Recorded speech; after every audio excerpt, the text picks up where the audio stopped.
Hello po sa inyong lahat mga ka-crypto. Ako po si Pinoy Crypto Trader at sa video na ito ay atin mong pag-uusapan ang tungkol sa balitang ito kay Cardano. Kung saan ang sabi po rito ay insights into when Cardano might hit $1, $6, $7, and $11 according to projections. Kaya yan, atin pong aalamin dito kung kailan daw makakamit ni Cardano or mahihit ni Cardano ang mga presyong $1, $6, $7 at saka $11 base sa mga nailabas na mga projections. At ayan, bago po tayo magpatuloy ay nais ko lamang po munang bigyang linaw ang aking disclaimer kung saan ang nilalaman po ng video na ito ay hindi po ito isang financial advice. For education and information purposes lamang po ang layunin nito. Maliban po dito ay nais ko na rin pong magbigay babala na wala pong kahit anumang group chat ang Pinoy Crypto Trader.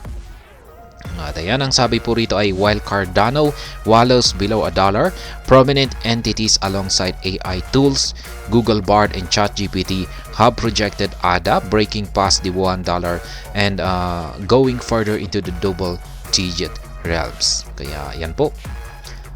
Sa kasalukuyan ay si Cardano ay naglalaro po yung kanyang presyo sa ilalim ng $1. Pero ayan po, may mga kilalang mga entities. Yan, mga artificial tools na sina Google Bard at saka si ChatGPT ay meron po silang projection dito kay ADA kung kailan po nila lalampasan ang presyong $1 at higit pa rito sa $1. Yan, kung saan ay magkakaroon ito ng double digit na presyo. Kung pag sinabi po natin double digit ay magiging dalawa po yung number na ito.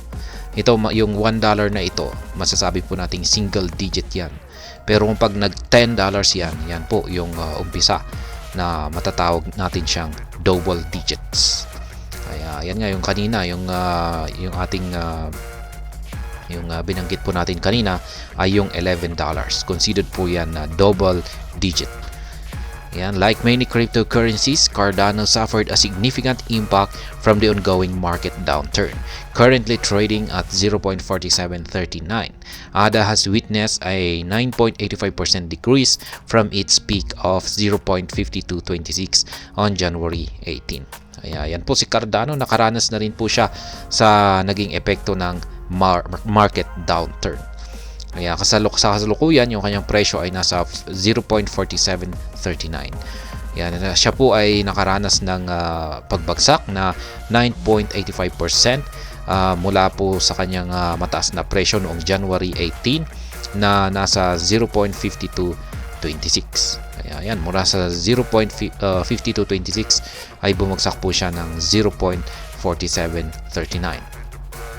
Moreover, the asset has sunk from a peak of 0.6036 in the last 30 days to a low of 0.4544.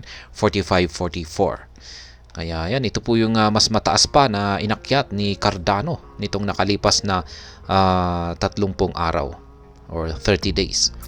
Umakyat po pala siya ng 0.6036. At ngayon ay tapos bumagsak naman po siya sa pinakamababang presyo na 0.4544. Although ADA currently displays minimal signs of recovery, notable entities including AI tools like Google Bard and ChatGPT anticipate ADA surpassing the $1 mark and potentially entering double-digit territory. Kaya yan, kahit na sa kasalukuyan, si ADA ay wala po siyang ipinapakita na sinyalis na ito ay malapit nang makapag-recover sa kanyang bumagsak na presyo, ay sina Google Bard at saka si ChatGPT ay meron po silang mga projections dito kay Cardano or ADA na mahihigitan niya or malalampasan po niya ang presyong $1. At may posibilidad pa na ito ay maging double digit. Kaya yan, ChatGPT timeline for Cardano to hit $6. Yan, unahin po natin dito kay ChatGPT kung kailan daw magagawang akyatin ni Cardano ang presyong $6. According to ChatGPT's analysis, Cardano is anticipated to attain a price range of $5 to $6 by the conclusion of 2024.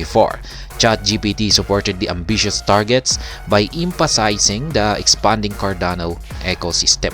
Kaya yan po yung timeline na prediction ni ChatGPT dito kay Cardano, kung saan ay magagawa daw po niyang akyatin ang presyong $5 to $6 pagsapit po ng ngayong 2024. Ayan, by the conclusion of 2024. Ibig pong sabihin ay bago matapos po ang taong 2024 ay magagawang akyatin ni Cardano ang price range na $5 to $6. Kaya ang taas po niyan. At ngayon po mismo yan. At saka ayon po kay ChatGPT ay yung kanyang basihan dito ay yung expanding or yung lumalagong ecosystem ni Cardano. Significantly, this forecast exceeds ADA's peak of $3.10 or $3.10 in 2021. Given the asset's current value of approximately $0.4723, a surge to $6 would represent a growth rate of 1,170%. Kaya ayan, yung all-time high po kasi ni Cardano ay nasa $3.10 lamang. Nakamit po niya ito noong nakalipas na taong 2021. Ngayon, kung aangat po si Cardano ngayon ng ngayong taong 2024 sa $6 ay ito po yung kanyang magiging mahihigitan po niya yung kanyang previous all-time high at ito po yung kanyang magiging panibagong all-time high. Meanwhile, ChatGPT emphasized that the projection is merely speculative, yet it suggested a price range of $3 to $4 in a less favorable market scenario. Kaya yan, kung hindi daw po gaanong pabor yung market kay Cardano, ay magagawa pa ring akyatin ni Cardano ang presyong $3 to $4. Yan, dito naman po tayo kay Google Bard. Yan, timeline for ADA to hit $1.46. Yan, ito naman po yung kailan daw magagawang akyatin ni Cardano ang price target na $1.46. Base po kay Google Bard naman. According to Google Bard, Cardano could peak at $1.46 this year. Moreover, it suggested an average price projection of $1.29. Kaya yan naman po ang price prediction dito ni Google Bard. Sa taong ito, 2024, yung pinakamataas daw po na magagawang akyatin ni Cardano ay nasa $1.46. Yan, mas mababa po siya kumpara sa prediction ni ChatGPT. Yan, yung average price naman ay nasa $1.29. As a backing, it noted the consistent efforts of developers to introduce new products to the ecosystem. Kaya yan naman daw po yung naging basihan dito ni Google Bard. Yung mga pagsisikap ng mga developers na mag-introduce ng mga bagong mga products or projects sa ecosystem ni Cardano. Kaya yan, however, adopting a more pessimistic outlook, Google Bard warns that Cardano's value could potentially plummet to as low as 0.4040 by 2024 end. Yan, pero may inilabas po na isang babala itong si Google Bard na posibleng si Cardano raw ay bumagsak yan sa napakababang presyo na 0.4040 yan bago po magtapos ang taong 2024. Yan. Timeline for Cardano to rally $7 to $11 as analyst estimates. Kaya yan, ito naman yung mga estimate naman po ng mga analyst kung kailan aakyatin ni Cardano ang presyong $7 to $11. Furthermore, ADA has similarly garnered optimistic projections from at least 3 prominent analysts, Ali Martinez, Dan Gambardella, and Ben Armstrong. Kaya yan po yung tatlong mga analyst na nagbigay po ng kanilang iba't ibang mga price projections dito kay Cardano. Yan po muli si Ginoong Ali Martinez, Dan Gambardella at saka si Ben Armstrong. Their forecast indicated a potential rally for ADA with price targets ranging from $7 to $11. Ali Martinez banked on ADA's current consolidation phase, closely reflecting the periods just before the asset experienced an explosive rally from about 0.09699 to an all-time high of $3.1. Kaya yan po ang prediction naman ni Ginoong Ali Martinez dito kay Cardano. Ayon po sa kanya ay magkakaroon daw po ng matinding pagsabog itong si Cardano. Yan, mula sa presyo na ito, mula sa 0.09699 papunta po sa all-time high nito na $3.1. In particular, Martinez pointed out that ADA consolidated for 667 days previously and embarked on a 2,984% rally within a year. Now the asset has far stayed 664 days in consolidation.